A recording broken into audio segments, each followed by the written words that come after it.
నమస్తే. జై హో సక్సెస్ మంత్రాకు స్వాగతం. ఇవాల్టి జై హో సక్సెస్ మంత్రాలో మనతో పాటు ఉన్నారు Srikanth Kondapalli, NLP and self help trainer మనతో పాటు ఉన్నారు. ఆయన అడిగి మరిన్ని వివరాలు తెలుసుకుందాం. సార్, ఇవాల్టి మన టాపిక్ ఏమిటి? ఈరోజు టాపిక్ మనం మాట్లాడుకునేది మార్పు మంచిదే మలుచుకోగలిగితే అనే టాపిక్ సార్.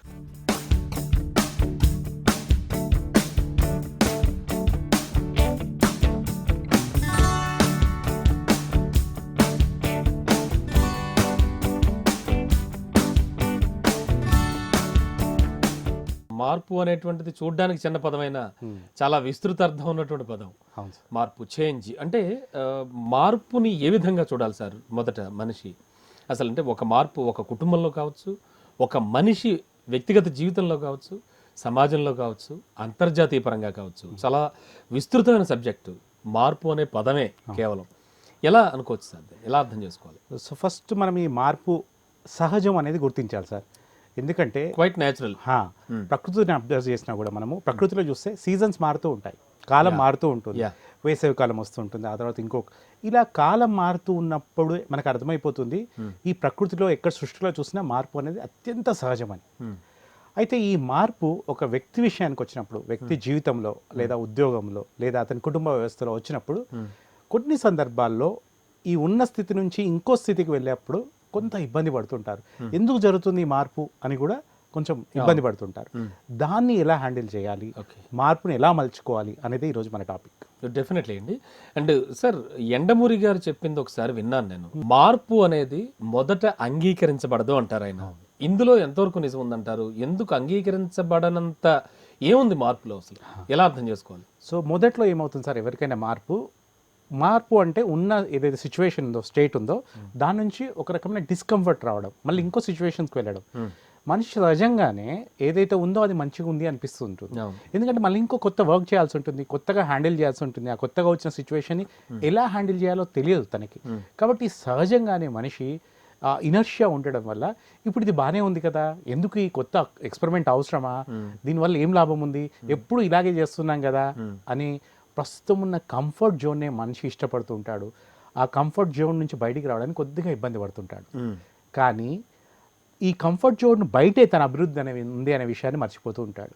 సో ఫస్ట్ ఈ కంఫర్ట్ జోన్ని బ్రేక్ చేసి మార్పుని మనం ఆహ్వానిస్తే, మార్పుని మనం అంగీకరిస్తే, మార్పుని మనం ఎప్పుడైతే గౌరవిస్తే ఆటోమేటిక్గా ఆ వ్యక్తి జీవితంలో చాలా అభివృద్ధి జరుగుతూ ఉంటుంది. మార్పు అనేది ఒక వ్యక్తి కావచ్చు, సమాజంలో కావచ్చు. సరే, మొదట వ్యక్తి కేంద్రంగా మాట్లాడుకుందాం. ఒక వ్యక్తి తన జీవితంలో వచ్చే మార్పుని ఏ విధంగా తీసుకోవాలి అంటే, ఒక మంచి జాబ్ చేసేటువంటి ఒక వ్యక్తి గురించి మాట్లాడుకుందాం మొదట. ఆ వ్యక్తి జాబ్ సడన్ గా పోయింది. ఓకే సార్, ఇవాళ రేపు సాఫ్ట్వేర్ ఎంప్లాయీస్ ప్రతి రంగంలోనూ ఉంది ఈ అనిశ్చితి. సడన్ గా అతను విధుల నుంచి తొలగించబడ్డాడు లేదా మానేయాల్సి వచ్చింది. పోనీ వాట్ నెక్స్ట్ అనేది పెద్ద క్వశ్చన్ అవుతుంది. So it's a change. ఇప్పుడు మీరు చెప్తున్న దాన్ని బట్టి చూస్తే అది కూడా మార్పే. అంటే ఇది ఒక మంచి మార్పు అనుకోవాలా, లేకపోతే ఈ మార్పు వల్ల చాలా ఫలితాలు ఉంటాయి అనుకోవచ్చు సార్? సో ఫస్ట్లో చూసినప్పుడు ఈ మార్పు బాగా ఇబ్బంది పెట్టే మార్పులాగా అనిపిస్తుంది. ఎందుకంటే గత తరంతో చూస్తే ఒకప్పుడు జాబ్ అంటే, ఒక జాబ్ వచ్చిన తర్వాత అందులో రిటైర్ అయ్యేవాళ్ళు, దాదాపు 30 సంవత్సరాలు 40 సంవత్సరాలు జాబ్ చేసేవాళ్ళు. అలాంటి పరిస్థితులు చూసి, అలాంటి పేరెంట్స్ని చూసిన తర్వాత ఇప్పుడు ఒక 3 సంవత్సరాలకు 5 సంవత్సరాలకు జాబ్ మారుతున్నప్పుడు మనం మారాలనుకున్నప్పుడు పాజిటివ్గానే ఉంటుంది. కానీ అనుకోని పరిస్థితుల్లో మీరు అన్నట్టు ఆ కంపెనీ మారిస్తే, మనని తీసేస్తే అప్పుడు తట్టుకోవడం చాలా మంది కష్టం అవుతుంది. కానీ ఈ మార్పుని ఫస్ట్ మనం అంగీకరించాల్సి ఉంటుంది. జరిగేదేదో జరుగుతుంది, కంపెనీ తప్పకుండా మనం ఎప్పుడైతే ఆ మార్పుని యాక్సెప్ట్ చేస్తున్నామో మిగిలిన స్టెప్స్ వస్తాయి. కానీ చాలా మంది ఎందుకు ఇలా జరిగింది, నాకే ఎందుకు జరిగింది, నా కర్మ బాలేదా, నా టైం బాలేదా అని చెప్పేసి ఆ మార్పుతో ఫైట్ చేస్తారు. అంటే అవేం కావంటారా? అవి కర్మలో భాగమైన ఇంకా మంచి మార్పు రావడం కోసం బహుశా ఈ మార్పు ఏమో. ఇప్పుడు నేను ఒక చిన్న చైర్ వదిలేస్తున్నాను అంటే అక్కడ నాకు ఇంకా పెద్ద చైర్ అవైలబుల్ ఉందేమో. ఒకవేళ నా కర్మలో అది పెద్ద చైర్ అవైలబుల్ ఉన్నప్పుడు దీన్ని నిజంగానే ఏది జరిగినా దాని వెనుక ఒక ఉద్దేశం ఉండొచ్చు, ఒక మంచి కూడా ఉండొచ్చు. ఏది జరిగినా మన మంచి, ఆ మంచిని మనం గుర్తించగలిగినప్పుడు ఆటోమేటిక్గా ప్రతి మార్పు మన మంచికే అవుతుంది. ఆ గుర్తించకపోవడం వల్ల, దాన్ని రెసిస్ట్ చేయడం వల్ల, దాన్ని అంగీకరించకపోవడం వల్లనే చాలా మందికి ఇబ్బంది వస్తుంటుంది. కాబట్టి మొదటి మెట్టు మార్పుని అంగీకరించడము, గుర్తించడం. ఓకే, కొంతమంది మార్పుని గుర్తించలేకపోవచ్చు. ఇప్పుడు మీరు చెప్తుంటే నాకు అనిపిస్తోంది, బట్ అంటే వాళ్ళకి తెలియకుండానే వాళ్ళ జీవితంలో ఒక మార్పు రావచ్చు, అవును. వాళ్ళు చేసే పనుల్లో కావచ్చు, వాళ్ళ జీవన విధానంలో కావచ్చు. అంటే కొన్ని నాగరికతల్ని మనం ఒక్కసారి వెనక్కి వెళ్ళి పరిశీలిస్తే చాలా అసలు విప్లవాత్మక మార్పులు వచ్చాయి, అది మనకు తెలుసు. దాని గురించి కూడా మళ్ళీ చర్చిద్దాం. బట్ ఒక వ్యక్తి జీవితం గురించి మాట్లాడుకుంటున్నప్పుడు, వ్యక్తి కేంద్రంగా మాట్లాడుకుంటున్నప్పుడు కొన్ని మార్పులు మనం గ్రహించలేని పక్షంలో ఆ మార్పులు ఎటువైపు దారితీస్తాయంటారు? ఎలా అర్థం చేసుకోవచ్చు? చాలా మంచిగా చెప్పారండి. ఎప్పుడైతే ఈ మార్పు అనే జంక్షన్లో ఉన్నామో, ఆ పర్టికులర్ జంక్షన్లో ఉన్నామో, కొంచెం కన్ఫ్యూజన్ ఉంటుంది. నెక్స్ట్ ఏంటి? ఇప్పుడు ఇందాక చెప్పిన ఎగ్జాంపుల్ తీసుకుంటే జాబ్ వెళ్ళిపోయింది అతనికి. ఇప్పుడు నెక్స్ట్ ఏంటి అన్నప్పుడు, ఒక జాబ్ పోవడం వల్ల కూడా వ్యాపారం మొదలుపెట్టి వ్యాపార సామ్రాజ్యాన్ని సృష్టించిన వాళ్ళు ఉన్నారు. కాబట్టి ఈ ప్రస్తుతం ఉన్న స్థితిలో మన మానసిక స్థితి ఎలా ఉంది అనేది చాలా ఇంపార్టెంట్. ఈ మార్పును ఒక పాజిటివ్ పాయింట్ లాగా, ఒక కొత్త కెరియర్ స్టార్ట్ చేయడానికి, మరో కొత్త జాబ్కు పునాది వేసుకోవడానికి మూలంగా చూస్తేనేమో మనం వేసే ప్రతి అడుగు మంచే జరుగుతుంది. కానీ ఇదంతా మనకు ఒక నష్టంగా జరిగింది, దీనివల్ల చాలా ఇబ్బంది ఉంది అని రెసిస్ట్ చేస్తే పెద్దగా లైఫ్లో మార్పు పాజిటివ్గా రాకున్నా ఎన్నో నష్టాలు ఉంటాయి. ఉదాహరణకు మీరు చూసినా కూడా మార్పు అనేది ఎప్పుడు ఎలా ఉంటుందో చూసినా, మీరు ఒకప్పుడు చూస్తే ఊర్లలో రిక్షాలు ఉండేవి కొంతకాలం. ఎప్పుడైతే ఊర్లలో ఆటోలు ఇంట్రొడ్యూస్ చేస్తారో రిక్షా వాళ్ళతో చాలా రెసిస్టెన్స్ ఉండేది. ఈ ఆటోలు రావద్దు, ఆటోలు అని చెప్పేసి ఒక రకమైన కార్మిక సంఘాలాగా ఎన్నో గొడవలు అయ్యాయి ఎన్నో ఊర్లలో, మీకు భవిష్యత్తు తెలిసే ఉంటుంది. కానీ ఎప్పుడైతే ఈ ఆటోలు రావడం అనేది తప్పని పరిస్థితి అయ్యిందో, ప్రజలు ఆటోల్ని ప్రిఫర్ చేశారో, ఆ ఊర్లలోనే ఒకప్పుడు రిక్షాలు తొక్కిన వాళ్ళు ఇప్పుడు ఆటోలు నడుపుతున్నారు. అలాగే ఆటోలు నడుపుతున్న టైంలో ఎప్పుడైతే క్యాబ్స్ ఇలాంటివి వచ్చాయో, చాలామంది ఆటో వాళ్ళు రెసిస్ట్ చేశారు. ఇది మంచి మార్పు కాదు, మాకు చాలా అన్యాయం జరుగుతుంది, అది జరుగుతుంది అని చెప్పేసి. కానీ మీరు అబ్జర్వ్ చేస్తే ఇంక్లూడింగ్ కొన్ని మెట్రో సిటీస్, ఈ హైదరాబాద్ లాంటి సిటీలో కూడా దాదాపు 50% ఆఫ్ ద ఆటో నడిపే వాళ్ళు ఇప్పుడు వాళ్ళు క్యాబ్ ఓలా, ఊబర్ అట్లాంటివన్నీ నడుపుతున్నారు. సో ఇనీషియల్గా మీరు అన్నట్టు చాలా రెసిస్ట్ చేసినా కూడా ఆ మార్పుని మలుచుకోగలిగితే, ఒక ఆటో ఓనర్ కాస్త ఎలా అయితే కార్ ఓనర్ అయ్యాడో, తన వ్యక్తిగతంగా కూడా వీకెండ్స్ అని ఎప్పుడైనా చాలా మంచి మార్పు కాదు.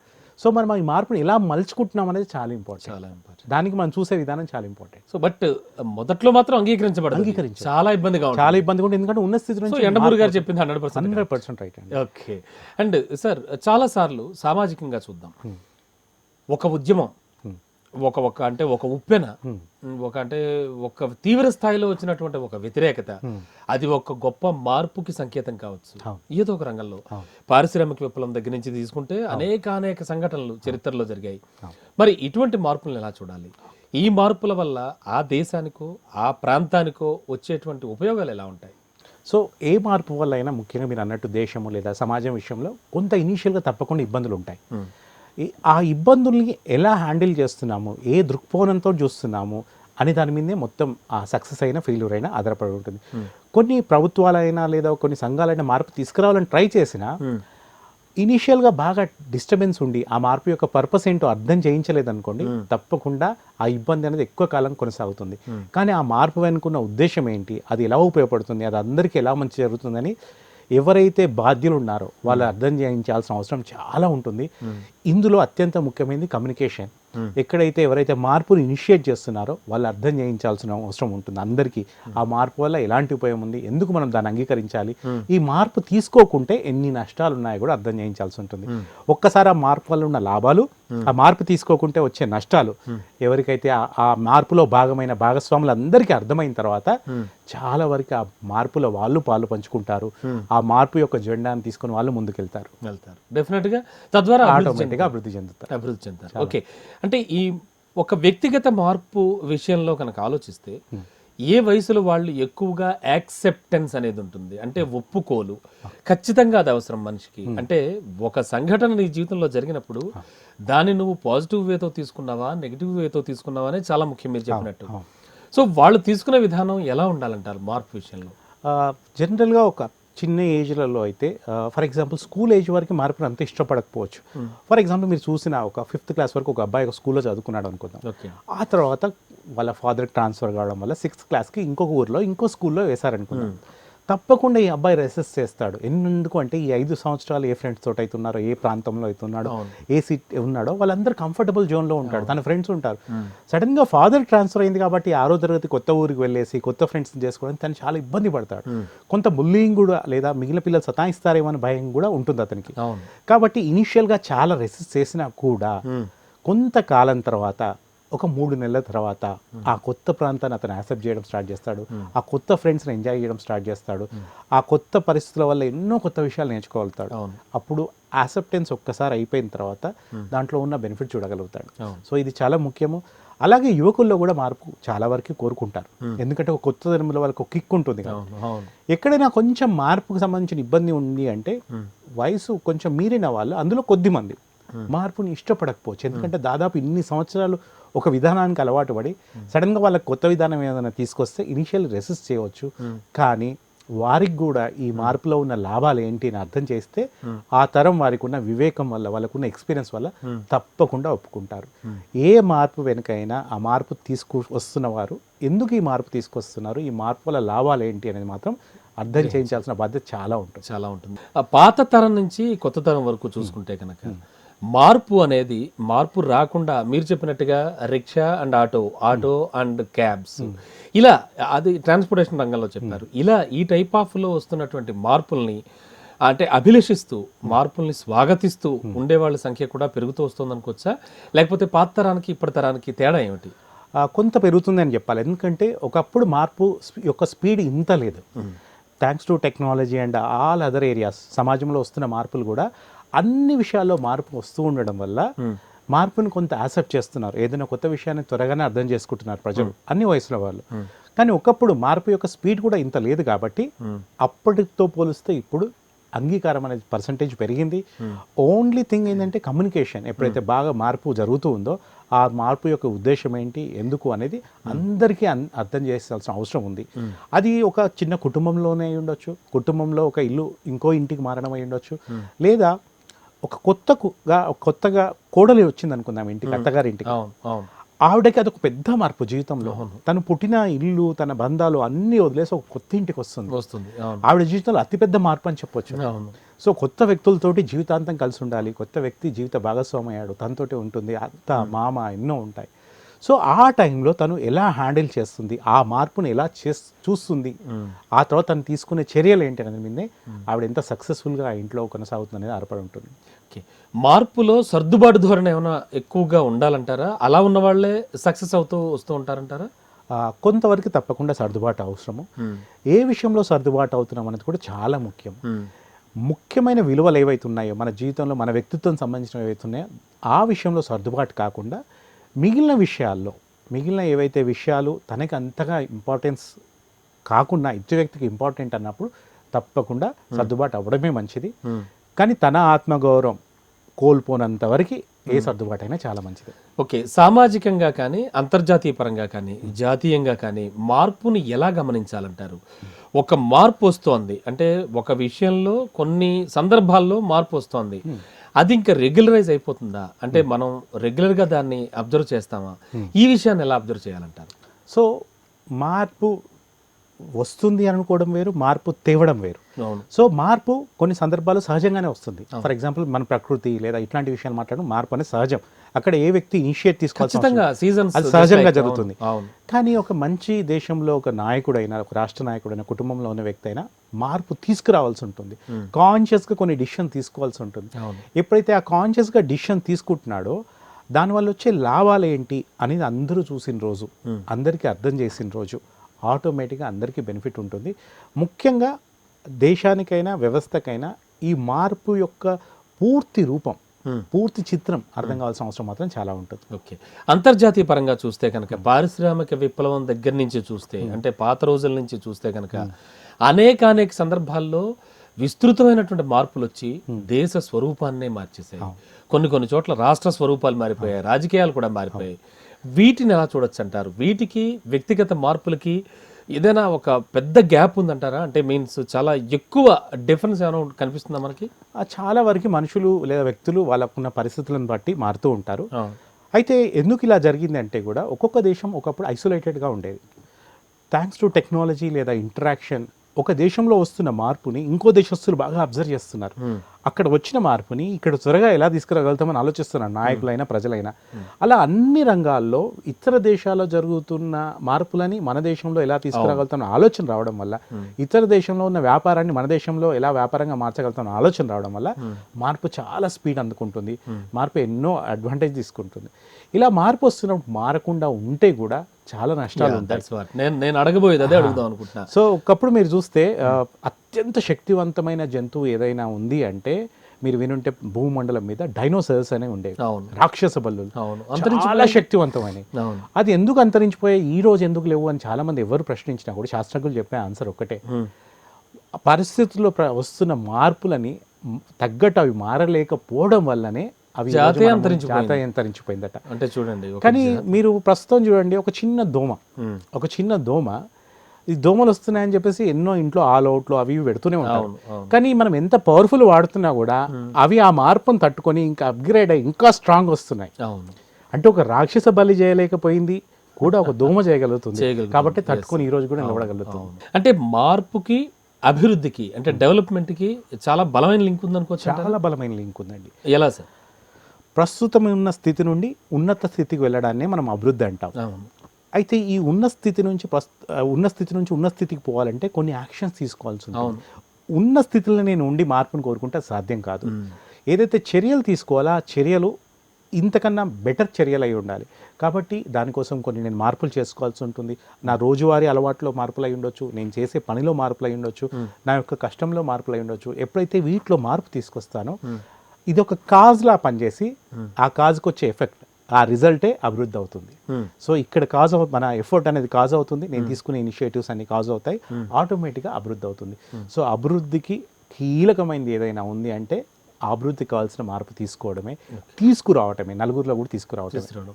అంటే మార్పు కోసం ఒక మనిషి కానీ, ఒక జాతి కానీ, లేకపోతే ఒక వ్యవస్థ కానీ కృషి చేసే అవసరం ఉందంటారా? తప్పకుండా అండి. మంచి మార్పు కోసం ఎప్పుడు కూడా ఏ జాతి అయినా ఏ దేశమైనా కష్టపడాల్సిందే. ఎందుకు అంటే కొన్ని సందర్భాల్లో ఆ మార్పు యొక్క లక్ష్యం ఏంటి అనేది కూడా మనం చూడాలి. కొన్ని మార్పులు ఎలా ఉంటాయంటే, ఫర్ ఎగ్జాంపుల్ కొన్ని వాణిజ్యపరమైన ఉద్దేశంతో మార్పు ఉండొచ్చు. ఫర్ ఎగ్జాంపుల్ ఒకప్పుడు కొన్ని మనం వాడే వస్తువులు అవన్నీ కూడా భారతదేశానికి విషయానికి వస్తే చాలా వరకు ఆరోగ్యపరమైనవే ఉండొచ్చు. కానీ ఏదైనా ఒక వాణిజ్య సంస్థ, అంతర్జాతీయ వాణిజ్య సంస్థ ఇలా వీళ్ళు వాడుతుంటే నాకు లాభం లేదు కదా, నా ప్రొడక్ట్ వాడితే బాగుంటుంది అని చెప్పేసి రకరకాల వాణిజ్య ప్రకటనల దాని ద్వారా మార్పు తీసుకురావాలని ట్రై చేస్తుంటే మాత్రం అక్కడ ఆ ఉద్దేశం ఏంటో మనం గ్రహించాలి. ఏదైతే మనిషికి ఉపయోగపడుతుందో, మనకు ఉపయోగపడుతుందో ఆ ఉపయోగపడే దాంట్లో బెటర్ అయ్యే మార్పును తీసుకోవాలి. కానీ ఏదైనా ఓన్లీ కమర్షియల్ పర్పస్లో మార్పు తీసుకొస్తుంటే మాత్రం దాని యొక్క ఉద్దేశాన్ని గ్రహించాలి. ఆ మార్పుని మనం ఆహ్వానించాల్సిన అవసరం అయితే లేదు. మార్పుని ఎలా గమనించాలంటారు? అంటే ఒక వ్యవస్థ మారుతోంది, లేదా ఒక కుటుంబ పరిస్థితి మారుతోంది, లేదా ఒక వ్యక్తి పరిస్థితి వ్యక్తిగతంగా మారుతోంది, nothing but personality development or anything. ఈ మార్పును ఎలా గుర్తించాలి మనిషి అసలు? మార్పు 3 రకాలు ఉంటుందండి. మనం ఒక గోడకున్న గడియారం చూసామనుకోండి, అందులో దాదాపు ఎన్ని ముళ్ళు ఉన్నాయని చూస్తే మనం 3 ముళ్ళు ఉంటాయి ముఖ్యంగా. ఒకటి గంటలు చూపెట్టేది ఉంటుంది, ఒకటేమో నిమిషాలు చూపెట్టేది ఉంటుంది, ఒకటి సెకండ్స్ చూపెట్టేది. మార్పు కూడా ఆల్మోస్ట్ ఈ 3 లెవెల్లో అవుతుంది. ఎలా సార్? సెకండ్స్ ముళ్ళని చూసారనుకోండి, అది ఈజీగా మూవ్ అవుతుంది, మనకు అర్థమవుతుంది. సో అలాగే కొన్ని మూమెంట్స్ మనకు తెలిసిపోతాయి. మనం ప్రాంతం చేంజ్ అయ్యామనుకోండి, అది ఒక మేజర్ చేంజ్. సో లైఫ్లో అరే ఈ చేంజ్ జరుగుతుంది అని మనకు తెలిసిపోతూ ఉంటుంది.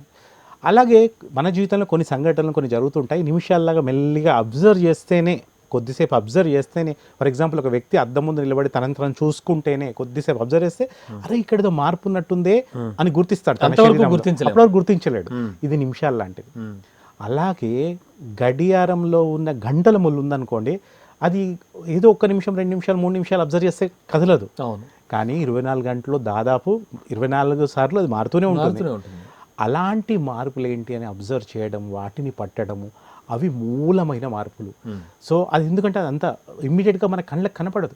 కానీ జీవితంలో ఎదగాలి అన్నా, అభివృద్ధి కావాలన్నా ఆ కనబడని మార్పుని పట్టి, దానికి సంబంధించిన మూలాలను బట్టి ఆ గడియారంలో గంటల ముళ్ళు లాంటి మార్పులు తీసుకువస్తే ఆ వ్యక్తి తప్పకుండా అభివృద్ధి చెందుతాడు. ఓకే.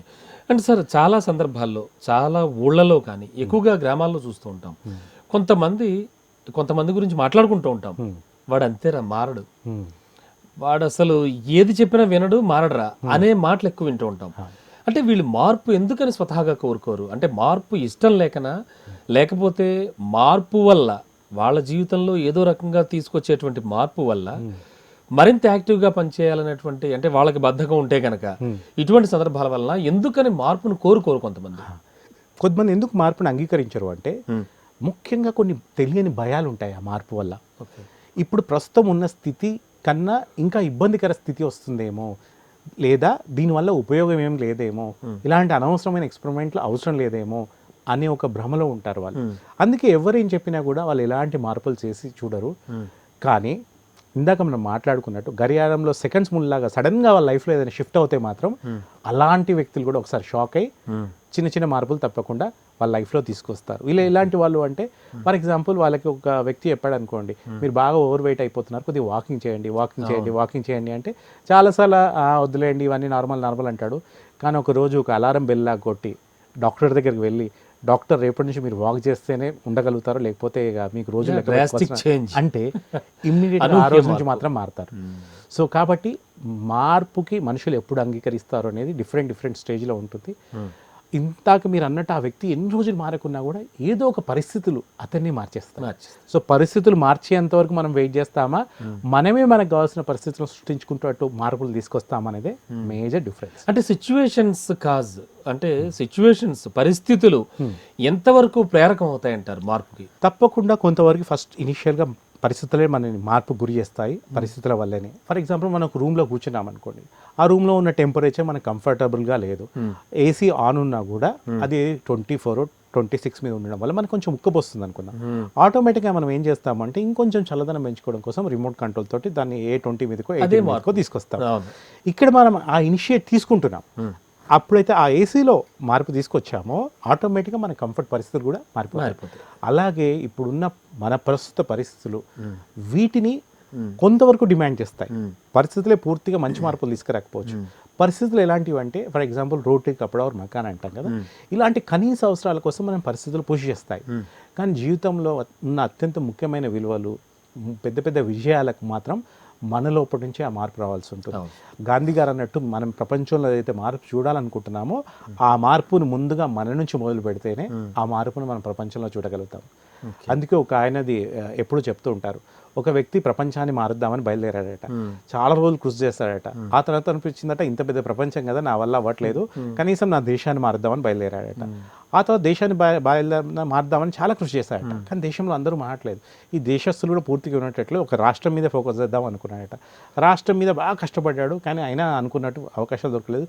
చివరికి తన పట్టణం మీద అనుకున్నాడు, తర్వాత తన కాలనీ అనుకున్నాడు, తర్వాత కనీసం తన ఇంటిని మారుద్దాం అనుకున్నాడు. అన్నిట్లో ఫెయిల్ అయ్యాడు. ఏంటి ఇలా జరిగింది అనుకున్నప్పుడు అతనికి అప్పుడు వెలిగిందట, వీళ్ళందరినీ నేను మార్చనో తెలియదు, కానీ నాలో నేనైతే మార్పులు తీసుకురాగలుగుతానని చెప్పేసి తన మీద తను మార్పులు స్టార్ట్ చేశాడట. తన మార్పును తను కోరుకున్నాడు. ఆటోమేటిక్గా తను మారంగానే తన ఫ్యామిలీ మారిందట, తన ఫ్యామిలీ మారంగానే తన కాలనీ మారిందట, కాలనీ మారంగానే తన పట్టణం మారింది, పట్టణం మారంగానే రాష్ట్రం, దేశం, ప్రపంచ మార్పు కూడా అలా సాధ్యమైందట.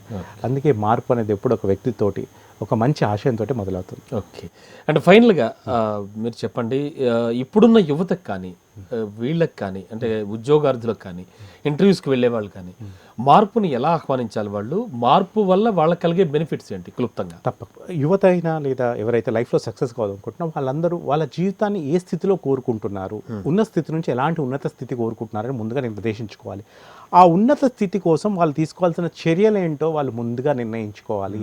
పరిస్థితులే వాళ్ళని మార్చేట్టు కాకుండా ముందుగా వాళ్ళు కోరుకునే పరిస్థితి గ్రహించాలి. వాళ్ళు గ్రహించి ఆ చర్యలు ఒక్కొక్కటి ముందు తీసుకోవడం వల్ల, దానికి తగ్గట్టు వాళ్ళ రోజువారీ అలవాట్లు మార్చుకోవడం వల్ల, అన్నిటి యొక్క సీక్రెట్ ఏంటి సార్ అంటే, మన దగ్గర ఉన్న టైం ఈజ్ లిమిటెడ్.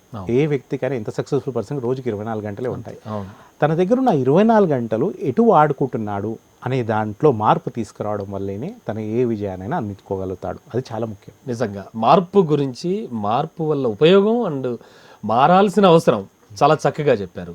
అంటే మార్పు నిజంగా అవసరం, మనం అనుకున్నట్టు వ్యక్తిగతంగా కానీ, సమాజపరంగా కానీ, అంతర్జాతీయ పరంగా కానీ, జాతీయ పరంగా కానీ. నిజంగా చాలా చెప్పారు, చాలా బాగా చెప్పారు సార్ మార్పుకు సంబంధించి. Thank you so much sir. Thank you. So విన్నర్గా ఇది ఇవాల్టి జై హో సక్సెస్ మంత్ర. తిరిగి మరో జై హో సక్సెస్ మంత్రాలు మళ్ళీ కలుద్దాం.